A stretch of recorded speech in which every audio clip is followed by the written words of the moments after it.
If you clicked on this video, then congratulations, you clicked on the right video. मैं आदर्श कुमार आप सबों का स्वागत करता हूं आपके अपने चैनल पे। आज हम लोग बात करेंगे जॉन कीट्स के बारे में। जॉन कीट्स की सारी जर्नी हम लोग डिस्कस करेंगे और फिर हम लोग जॉन कीट्स के कुछ सीक्रेट्स को डिस्कस करेंगे। तो वीडियो बहुत ही मज़ेदार होने वाला है, बने रहिए हमारे साथ। तो ये जॉन कीट्स जो महाशय हैं, ये आते हैं रोमांटिक पोएट्री के लिए ये जाने जाते हैं। तो रोमांटिक पोएट्स में दो जनरेशन्स हैं, इसमें ये सेकंड जनरेशन में आते हैं। फर्स्ट जनरेशन में कौन आते हैं, अगर आपको पता है तो कमेंट सेक्शन में लिखिए। वैसे मैं एक पोएट का नाम बताता हूँ कि विलियम वर्ड्सवर्थ जो हैं वो फर्स्ट जनरेशन के रोमांटिक पोएट हैं, और सेकंड जनरेशन में हमारे आते हैं कीट्स साहब आते हैं, फिर आते हैं शेली साहब और बायरन आते हैं। इनका जो लाइफ स्पैन था वो बहुत छोटा था, 25 इयर्स का लाइफ स्पैन था, जिसमें 1795 से 1821 तक इन्होंने 25 साल की अपनी जिंदगी पूरी की। इनका जो जन्म था वो हुआ यूके में, और इनका जो डेथ हुआ वो हुआ रोम में। ये जो जॉन कीट्स साहब थे वो मिल्टन को पढ़ते थे और स्पेंसर से भी ये बहुत प्रभावित थे। जॉन कीट्स साहब जो हैं वो सेंसुअसनेस के लिए जाने जाते हैं। सेंसुअसनेस क्या होता है? अब सेंसुअसनेस का मतलब ये है कि इनके जो वर्क्स हैं वो लोगों के सेंसेस को जागरूक कर देते हैं। जैसे हमारे जो भी सेंस है, जब हम इन्हें पढ़ते हैं तो वो एक्टिव हो जाते हैं। और मैथ्यू आर्नोल्ड ने कहा कि ये सेंसुअस हैं। फर्स्ट टाइम किसी राइटर ने इन्हें सेंसुअस कहा था तो वो मैथ्यू आर्नोल्ड थे। और इन्हें जो ग्रीक लिटरेचर था उसको पढ़ने का बहुत शौक था, पर इन्हें ग्रीक लिटरेचर पढ़ने के लिए जो लैंग्वेज आनी चाहिए वो इन्हें नहीं आती थी। और इन्हें हेलेनिज्म के लिए भी जाना जाता है। जॉन कीट्स साहब जाने जाते हैं हेलेनिज्म के लिए। हेलेनिज्म क्या होता है? अब हेलेनिज्म है कि अपने लिटरेचर के थ्रू ग्रीक कल्चर को प्रमोट करना। ग्रीक में जैसे इन्होंने होमर को बहुत प्रमोट किया और ग्रीक माइथोलॉजी को बहुत प्रमोट किया, क्योंकि ये वहाँ से बहुत ज़्यादा इन्फ्लुएंस थे। और इनकी जो रेपुटेशन है वो ग्रो हुई इनके डेथ के बाद। During his life he was just criticised by his colleagues. और फिर इनके बारे में एक और बहुत अनोखा फैक्ट ये है कि इनका जो एपिथेट था, मतलब जो जब क्रिश्चियन लोग मरते हैं तो एक टॉम बनाया जाता है और उस पर कुछ लिखा जाता है। तो इन्होंने अपने टॉम के लिए जो लेख था वो खुद लिखा, और इन्होंने लिखा कि here lies the one whose name was writ on the water.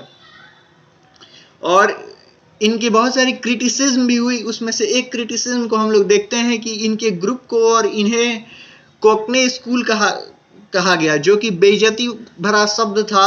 और इन्होंने 6 ओड्स लिखे जो आज मास्टरपीस के तौर पे देखे जाते हैं, और 1819 में इन्होंने 6 ओड्स लिखे।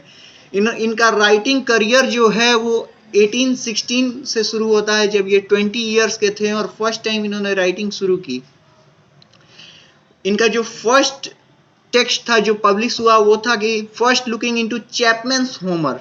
जैसा कि मैंने आप लोगों को बताया कि ये जो होमर को पढ़ने के बहुत शौकीन थे, लेकिन इन्हें क्या नहीं आती थी, इन्हें ग्रीक पढ़नी नहीं आती थी। तो चैपमैन जो महाशय थे, चैपमैन एलिजाबेथ पीरियड में पोएट और ट्रांसलेटर थे, जो जिसने होमर के वर्क्स को ट्रांसलेट किया, और उससे इन्फ्लुएंस होकर इनका पहला वर्क पब्लिश हुआ जिसको इन्होंने नाम दिया फर्स्ट लुकिंग इनटू चैपमैन्स होमर। और ये जो था ये वर्क एक सोनेट था। और फिर 1818 ईस्वी में ये लिखते हैं एंडीमियोन। एंडीमियोन बहुत ही प्रसिद्ध कार्य है इनका, और एंडीमियोन 4 बुक्स का कलेक्शन है, जिसकी स्टार्टिंग लाइन्स है a thing of beauty is a joy for ever. A thing of beauty अभी एक पोएम है जो कि क्लास 12th के बच्चे पढ़ते हैं। तो ये उस वर्क की शुरुआत थी, a thing of beauty is a joy for ever. ये हीरोइक कपलेट में लिखी गई है, और इनको पोएट ऑफ ब्यूटी भी कहा गया। ये जब इन्होंने thing of beauty is a joy for ever वाली मतलब ये वर्क कंप्लीट की, उसके बाद से लोग इन्हें पोएट ऑफ ब्यूटी के नाम से भी जाने लगे। और ये जो एंडीमियोन है ये प्रेरित थी ग्रीक माइथोलॉजी से, और ये लिखी गई थी एक 17 साल के ऐसे पोएट के लिए जो कि बहुत यंग एज में मर गया। ये उसको डेडिकेटेड थी, थॉमस कैटरटन को ये डेडिकेटेड थी। फिर इन्होंने लिखा इसाबेला और पोर्ट ऑफ बेसल। इसाबेला और पोर्ट ऑफ बेसल की स्टोरी भी बहुत इंटरेस्टिंग है। इसमें इसाबेला को क्या होता है कि बेसल से प्यार हो जाता है, जबकि ये जो बेसल है वो इसाबेला के भाइयों के यहाँ काम करता होता है। और फिर जो बेसल को उसके भाइयों के द्वारा मार दिया जाता है और फिर वो भूत बनता है, अपनी स्टोरी बताता है। बहुत सारा मतलब इसमें इंटरेस्टिंग स्टफ आपको देखने को मिलेगा। फिर इन्होंने लिखा ला बेला डैम सेंस मर्सी। ये जो टर्म है वो फ्रेंच में है। इसका मतलब होता है the beautiful women without mercy. ये भी बहुत इंटरेस्टिंग पोएम थी। फिर 1819 को कहा जाता है कि इनके लाइफ का सबसे प्रोडक्टिव टाइम था, जिस टाइम इन्होंने सबसे ज़्यादा मास्टरपीस दिए। तो यही वो समय था जब इन्होंने 6 ओड्स लिखे थे। तो चलिए जानते हैं वो 6 ओड्स कौन से थे।